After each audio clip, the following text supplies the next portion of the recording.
This is our last example. Ang expression na to ay isang complex fraction. So, isolve po natin. So, ang kailangan mahanap muna natin ay yung LCD. 2x minus 3. Ganun din dito sa ilalim. 2x minus 3. Unahin natin yung sa numerator. Ito automatic, this is 1 eh. 2x minus 3 divided by 1 is 2x minus 3 times 4 is 4 times 2x minus 3. Ito, didivide natin. Same lang naman sila. So, magiging 1 times 12. So, magiging plus 12 lang to. Ganun din to, didivide natin sa 1. Yun din ang kakalabasan eh. 2x minus 3. Multiply natin ng 5. Magiging 5. 2x minus 3.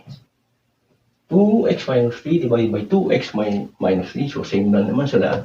Therefore, magiging 1 times 15. Or, tuloy natin dito. Dito po ay distributive property of multiplication. Ganun din naman dito. 2x times 4 is 8x minus 12 plus 12.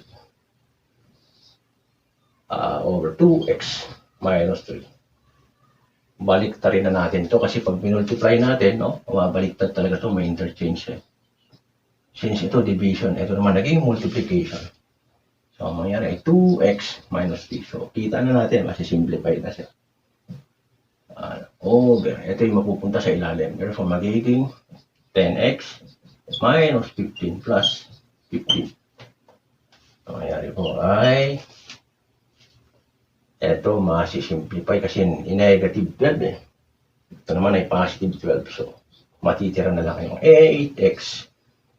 Ito, ganun din eh. Isang negative 15, isang positive 15. 10x. But, therefore, ang sagot, masisimplify itong dalawang x. No? Mangyari ay 8 over 10. Or equivalent to 4 over 5. Ngayon, ang answer natin ay 4 over 5. So, walang variable. So, pwede pa rin natin i-check to using this expression. Kasi ito yung original expression. Ito, semi-simplified expression. Kasi ito yung pinaka-simplified expression.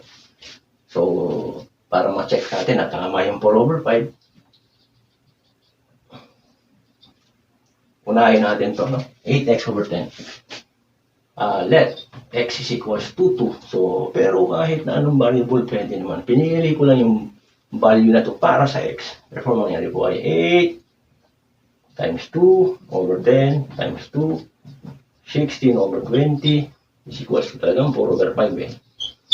Kasi ito magiging 4, ito magiging 5. So, dapat 4 over 5 din dito. No?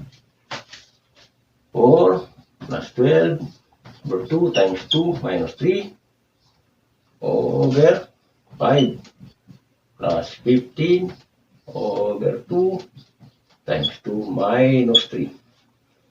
Tuloy natin dito. 4 plus 12 over 2 times 2 is 4 minus 1 magiging 1 eh. Kasi lamang yung 4 sa negative 3. No? Ito naman ay so kahit pag natin lagyan ng 1 kasi 1 naman na siya eh. Dito naman sa ilalim ay 5 plus ganun din eh, 15. No? Kasi ito, 4 minus 3 magiging 1. So, ang kakalabasan ay 4 plus 12 is 16 eh. Over 20.